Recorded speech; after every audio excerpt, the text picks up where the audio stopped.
आज की वीडियो में हम सीखेंगे कि जो IUPAC कंपाउंड होते हैं उनका नामकरण कैसे करेंगे।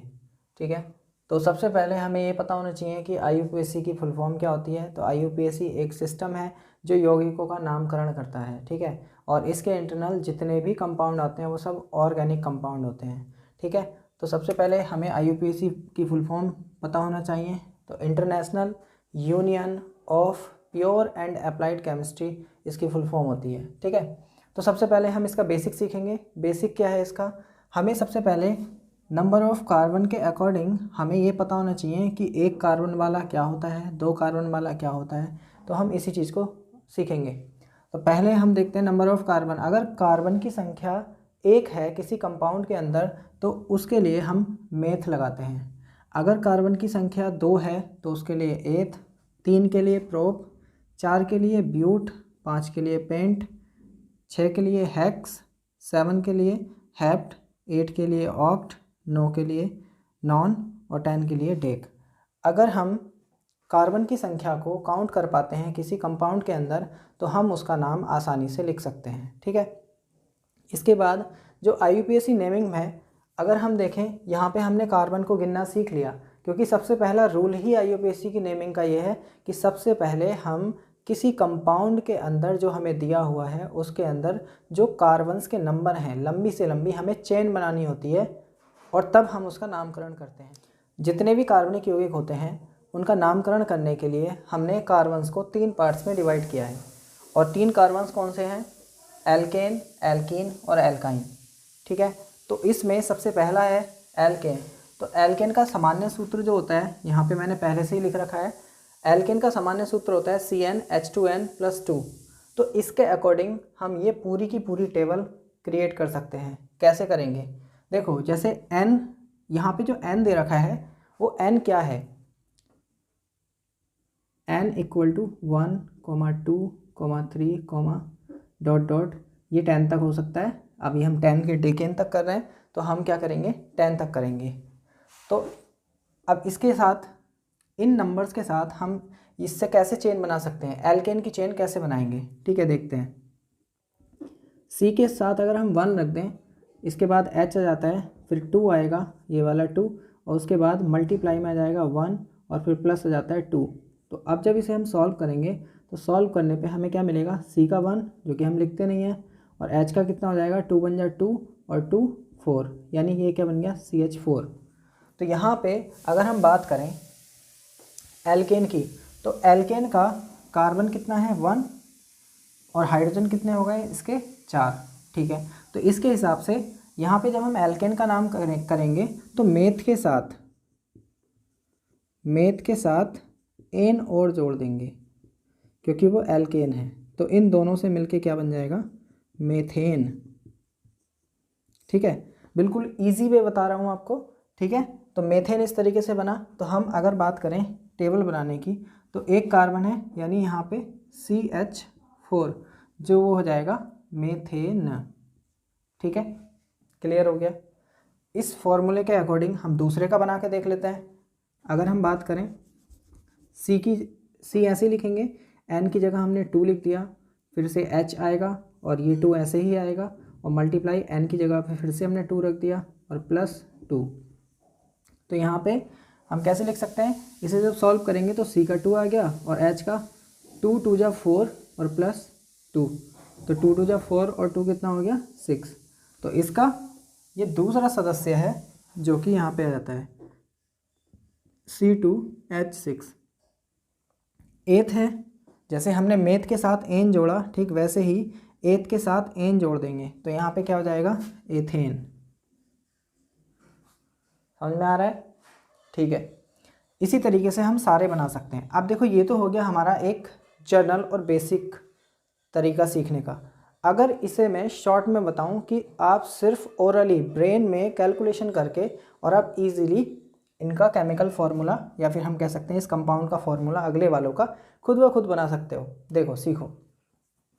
हमने यहाँ कार्बन का दुगना लिया, कार्बन का 2 लिया, और इसका दुगना कर दिया हमने H का, और +2 और कर दिया एल्केन में। तो हम क्या कहेंगे कि जो हाइड्रोजन होते हैं वो कार्बन के दुगने से 2 अधिक होते हैं। रिपीट करूँगा, जो हाइड्रोजन होते हैं वो कार्बन के दुगने से 2 अधिक होते हैं, तो हम उसके केमिकल फार्मूला बना सकते हैं। देखो कैसे बनाएंगे। यहाँ पे 1 था, यहाँ पे 2, तो कार्बन का तो 3 आएगा। क्लियर। कार्बन का दुगना कितना होता है 6, और प्लस 2 और ऐड कर देना। 6 और 2 कितना हो गया 8। तो हम यहाँ लिख सकते हैं C3H8। क्लियर। ठीक इसी तरीके से अगला वाला C4H कितना हो जाएगा 4 दूनी 8, और 8 और 2 10। वैसे ही C5 5 2 10, और H का 12।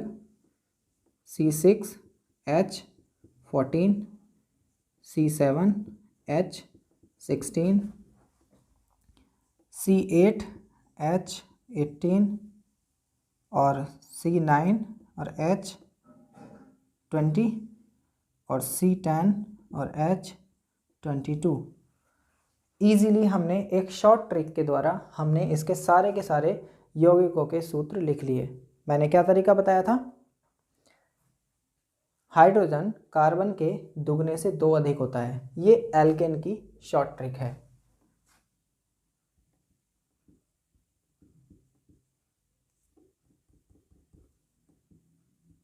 हाइड्रोजन कार्बन के 2 गुने से 2 अधिक होता है। ये इसकी शॉर्ट ट्रिक है। ठीक है, बना लिए। अब इसी के हिसाब से हम यहाँ पे, जैसे हमने यहाँ पे एक जो हम हिंदी में पढ़ते हैं संधि विच्छेद एक टॉपिक होता है, ठीक वैसे ही संधि विच्छेद किया है। मेथ और एन मेथेन हो गया, वैसे ही एथ और एन एथेन, प्रोप और ane propane, but butane, pent pentane, hex hexane, hept heptane, oct octane, non nonane, और डेक डेकेन। हमने सिंपल वे में बिल्कुल इन्हें लिख दिया। क्लियर आउट हुआ? Very good.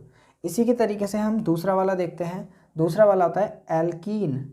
एल्कीन, और हाँ एक चीज़ और यहाँ पे रह गई है, इससे बनने वाले एल्केन से बनने वाले जितने भी कंपाउंड होते हैं सब में सिंगल बॉन्ड पाए जाते हैं। और हमें एक बात और याद रखने की है, जो हमारा कार्बन होता है वो सेंटर में मिलता है, और सेंटर में होने के कारण कार्बन की वैलेंसी 4 होती है। अगर हम इसे पीरियोडिक टेबल के हिसाब से देखें, कार्बन का जो एटॉमिक नंबर होता है वो 6 होता है, और 6 का जब इलेक्ट्रॉनिक कन्फिग्रेशन करेंगे, इससे पहली वीडियो में मैंने बताया था इलेक्ट्रॉनिक कन्फिग्रेशन कैसे करते हैं, तो इलेक्ट्रॉनिक कन्फिग्रेशन करके हमें पता चल जाता है कि किसकी कितनी बैलेंसी है।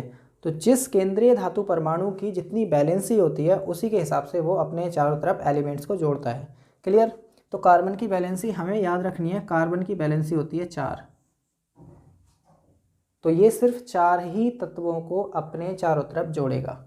तो अगर हम पहले वाले कंपाउंड को ले लें, जैसे CH4 था, तो CH4 के हिसाब से इसकी जो संरचना होगी कुछ इस प्रकार से होगी, और इससे हम क्लियर बता सकते हैं कि कार्बन की बैलेंसी 4 है, और यहाँ पे जितने भी बॉन्ड बने हैं आप देख पा रहे होंगे सब सिंगल बॉन्ड है। इसी तरीके से हम कोई भी उठा कर देख सकते हैं। जैसे अगर हम C3H8 की बात करें, तो यहाँ पे बना देता हूँ मैं।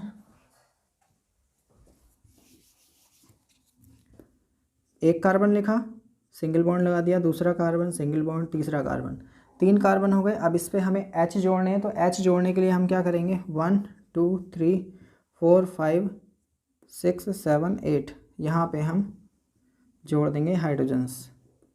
इस तरीके से इसकी ओपन चेन करके हम ऐसे देख लेते हैं, और इसी से पता चलता है कि यहाँ पे कोई भी डबल बॉन्ड नहीं है। ये एल्केन की पहचान है कि जितने भी सिंगल बॉन्ड वाले कंपाउंड आएंगे वो सब एल्केन कहलाएंगे। इसे हम एक तरीके से और लिख सकते हैं, यहाँ पे C लिखेंगे, और यहाँ पे H की संख्या 3 है तो CH3 सिंगल बॉन्ड, ये 2 है तो CH2, और फिर सिंगल बॉन्ड यहाँ पे भी क्या है CH3। तो यहाँ सब जगह हम देखते हैं कि कार्बन की वैलेंसी 4 ही मिलती है। इसके बाद बात करते हैं हम एल्कीन की। एल्कीन क्या होता है कि यहाँ पे इसका सामान्य सूत्र देखते हैं हम, CnH2n। ऊपर हमने क्या देखा था, CnH2n+2 था, मगर यहाँ पे क्या कर देते हैं हम CnH2n, ये इसका सामान्य सूत्र होता है। इस सामान्य सूत्र के हिसाब से या इसके अकॉर्डिंग हम देखते हैं कि हम इस टेबल को कैसे क्रिएट करेंगे। इसे क्रिएट करने के लिए जैसे हमने पहले किया था, n इक्वल टू हमने क्या माना था 1 2 3 और 10 तक मान रखा था, ठीक वैसे ही यहाँ पे भी करने वाले हैं। तो सी की जगह क्या रखेंगे, n की जगह 1 और फिर h लिखेंगे 2 × 1। इसके हिसाब से यहाँ पे क्या आ गया CH2। मगर अभी हमने इससे जस्ट पहले ही बात क्या की थी, जो कार्बन की वैलेंसी होती 4 होती है, मगर यहाँ पे तो 2 ही जुड़े हुए हैं। मगर क्या देखते हैं कि ये जो एल्कीन है, एल्कीन में डबल बॉन्ड होता है, ठीक है, तो इस बात को भी ध्यान रखना है। तो इस हिसाब से यहाँ पे जो ये सूत्र बनेगा, तो इस सूत्र का इस यौगिक का सूत्र जो होगा वो डबल बॉन्ड के साथ होगा, यानी हम कह सकते हैं डबल बॉन्ड CH2, यानी ये जो कार्बन होगा ये डबल बॉन्ड से किसी दूसरे कार्बन से जुड़ा हुआ होगा। अब देखते हैं दूसरे वाले के लिए, यहाँ पे अगर हम बात करें C2 कर दें और H ऐसे ही रहेगा, 2 ऐसे ही रहेगा और N की जगह क्या कर दें 2, तो इसके हिसाब से क्या फॉर्मूला बनेगा C2H4, ठीक, ये हमारा इसका दूसरा सदस्य होगा C2H4। अब यहाँ पे हमने 2 बना लिए, सूत्र से बनाना आ गया। अब इसे हम शॉर्ट ट्रिक से भी देखेंगे, जैसे कि हमने यहाँ पे देखा है। यहाँ पे हमने क्या लिखा था पहले वाले में, हाइड्रोजन, जो हाइड्रोजन होता है वो कार्बन के 2 गुने से 2 अधिक होता है। यहाँ पे सिंपल है, जो हाइड्रोजन होता है वो कार्बन से दुगना होता है।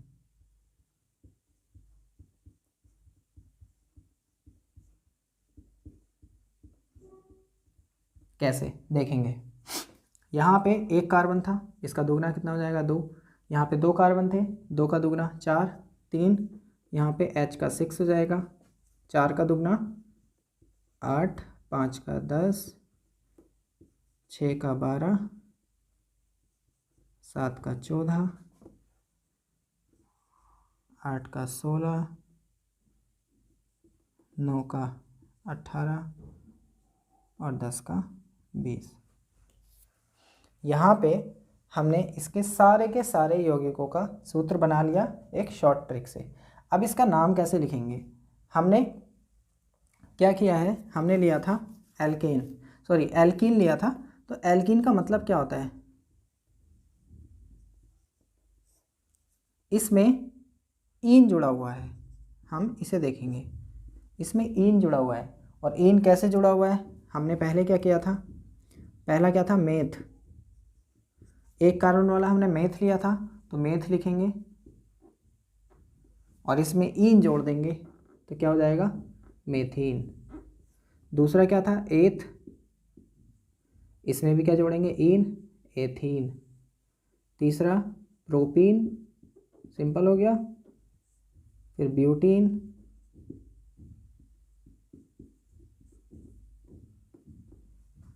पेंटीन, हेक्सीन, हेप्टीन,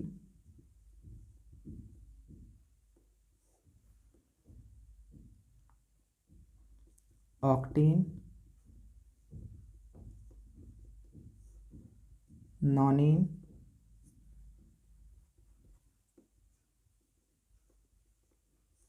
और डेकीन। इस तरीके से हम इसके सबके नाम लिख सकते हैं। ध्यान रखने की ये बात है, एल्कीन है तो सब में ईन जुड़ेगा, एल्केन है तो सब में एन जुड़ेगा, ठीक है। इस तरीके से हमने इसके कंपाउंड की भी टेबल तैयार कर ली। इसके बाद हम देख लेते हैं इसका स्ट्रक्चर जो होता है, हमने कहा डबल बॉन्ड होता है, ऐसे कैसे होता है हम तो पहले प्रूफ करेंगे, ठीक है। देखते हैं यहाँ पे पहले वाले में हमने देख लिया डबल बॉन्ड से ये कार्बन किसी दूसरे कार्बन से जुड़ा होगा, मगर दूसरे वाले में देखते हैं, हमने 2 कार्बन लिख लिए, 1 कार्बन 2 कार्बन, और इससे हाइड्रोजन कितने जुड़े हुए हैं 4, तो 1 हाइड्रोजन, दूसरा हाइड्रोजन, तीसरा हाइड्रोजन, चौथा हाइड्रोजन, क्योंकि बराबर जुड़ेंगे और बीच में क्या आ जाएगा डबल बॉन्ड। तो अगर हम इस स्ट्रक्चर को देखें तो यहाँ पे कार्बन की वैलेंसी 4 हो गई है, 1 2 3 4, इसी तरीके से 1 2 3 4, ठीक है। इस तरीके से हम इसे लिख सकते हैं। और एक तरीका और है, यहाँ पे लिख सकते हैं CH2 डबल बॉन्ड CH2। एक और एग्जांपल देख लेते हैं, C का हमने 5 लिखा तो 5C लिख लेंगे, 1 2 3 4 5। 5C हो गए और यहाँ पे हाइड्रोजन की संख्या कितनी है 10, तो 10 जोड़ेंगे 1 2 3 4 5 6 7 8 8 9 10 ये हो गया। और हम यहाँ पे जोड़ देंगे डबल बॉन्ड, यहाँ पे आएगा ये, ठीक है।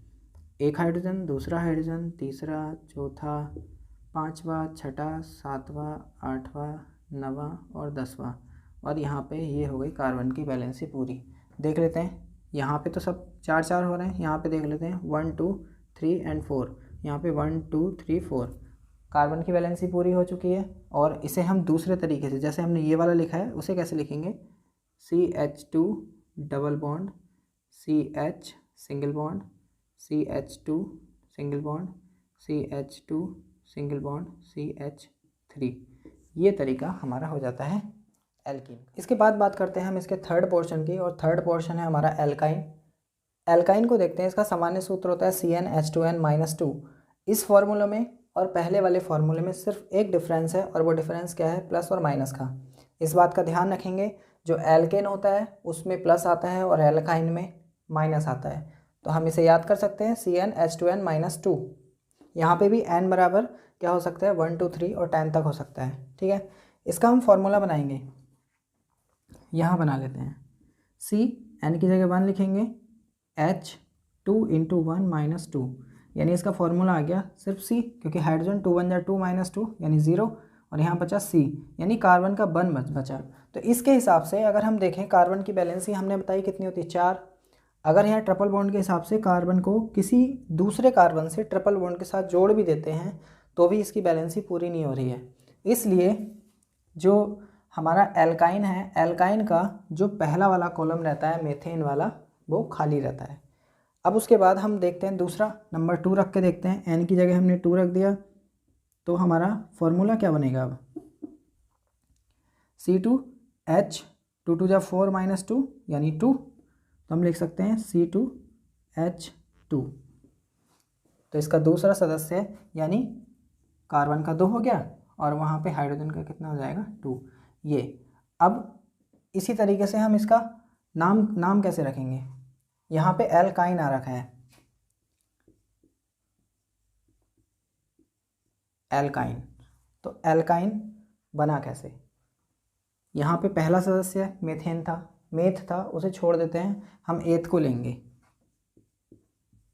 एथ, और साथ में इसमें जोड़ देते हैं हम आइन। तो इन दोनों को मिला के क्या बन जाएगा, एथाइन। तो हमारा इसका नाम क्या होगा, एथाइन, ठीक है। इसके बाद हम तीसरा वाला देखते हैं। हम यहाँ पे फॉर्मूले में C और N की जगह रखेंगे 3, H 2 × 3 माइनस के 2। इसे जब हम सॉल्व करेंगे तो कितना आएगा, C3H 2 3 या 6 - 2 कितना हुआ, 4।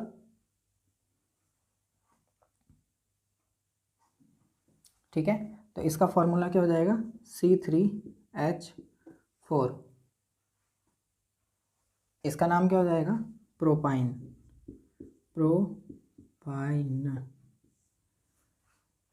अब ऐसा तो नहीं है, इसकी ट्रिक नहीं है, इसकी भी ट्रिक है। जैसे कि हमने पहले बताया, हाइड्रोजन, एल्केन में क्या होता है, हाइड्रोजन कार्बन के 2 गुने से 2 अधिक होता है, यहाँ पे दुगना हो जाता है। और यहाँ क्या होगा, यहाँ होगा जो हाइड्रोजन होता है, जो हाइड्रोजन है वो कार्बन से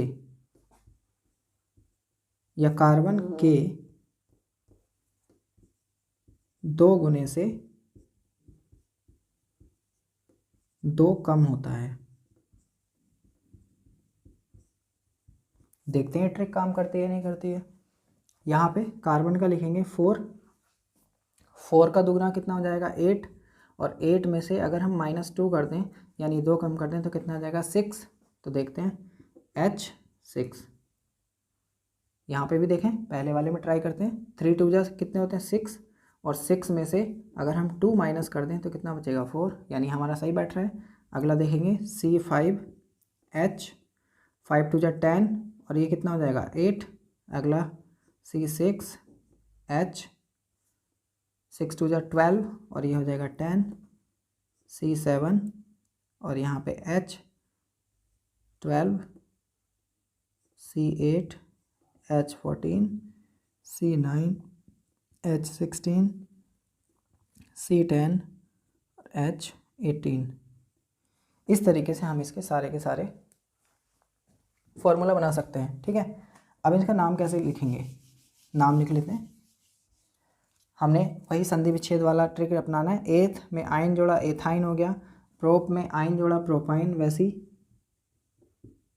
ब्यूट में आइन जोड़ेंगे तो ब्यूटाइन, ब्यूटाइन के बाद पेंटाइन, हेक्साइन, हेप्टाइन,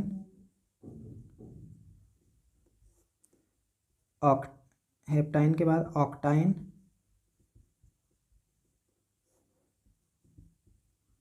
नोनाइन और लास्ट डेकाइन। ठीक है, इस तरीके से हम सारे जितने भी हमने ये 3 पार्टीशन किए थे इसके कार्बन के, तो कार्बनिक यौगिकों के हम इनके सबके नाम लिख सकते हैं। लास्ट हमारा बचा है कि हम इसकी संरचना को कैसे बनाएंगे। कोई भी हम एक कंपाउंड ले लेते हैं, जैसे हम ये वाला ले लेते हैं, चलो C, कार्बन के कितने 3, तो सबसे पहले हमारा काम होता है कार्बन के नंबर लिख लेना। ठीक, उसके बाद हम हाइड्रोजन को अटैच करेंगे, या फिर हम एक काम करते हैं, यहाँ 2 कार्बन है, चाहे इधर चाहे इधर, कहीं पे भी एक ट्रिपल बॉन्ड लगा दो। ट्रिपल बॉन्ड के हिसाब से हम पहले बॉन्डिंग कर लेंगे, उसके बाद हम हाइड्रोजन जोड़ देंगे। बॉन्डिंग हो गई। अब सिंपल सी बात है, यहाँ तो सिंगल बॉन्डिंग ही आनी है, और इसके बाद हम जितनी कार्बन की बैलेंसी के हिसाब से एक हाइड्रोजन को जोड़ देते हैं। तो यहाँ पे इस कार्बन को देखें, 4 देखते हैं, 1 2 3 और एक 4, यहाँ इस कार्बन की बैलेंसी पूरी हो गई। ठीक, इसी तरीके से इसकी करेंगे। अब ये तो बहुत ज़्यादा हो गई है, तो हम इसे इरेज कर देते हैं। आप देखते हैं तो कार्बन की बैलेंसी 1 2 3 और एक 4 कंप्लीट। और इसी तरीके से यहाँ पे 1 2 3, यहाँ पे भी इसकी कार्बन की बैलेंसी कितनी हो गई है, 4। ठीक, तो अब हम देखें यहाँ पे H कितने हैं, 4, और यहाँ पे भी कितने हो गए, 1 2 3 एंड 4। इस तरीके से, और इसे हम दूसरे तरीके से भी लिख सकते हैं, CH triple bond C single bond CH3, ये इसका फार्मूला हो जाएगा। ठीक है, तो इस वीडियो में हमने देखा कि ये कार्बन को हमने कितने पार्ट्स में डिवाइड किया, इनकी ये टेबल कैसे बनाते हैं। इससे अगली वीडियो में हम सीखेंगे कि इनकी नेमिंग कैसे करते हैं, या फिर हम उससे पहले भी सीखेंगे कि जो क्रियात्मक समूह होते हैं उन क्रियात्मक समूह को ऐड करके हम कैसे नेमिंग करते हैं। ठीक है, थैंक यू।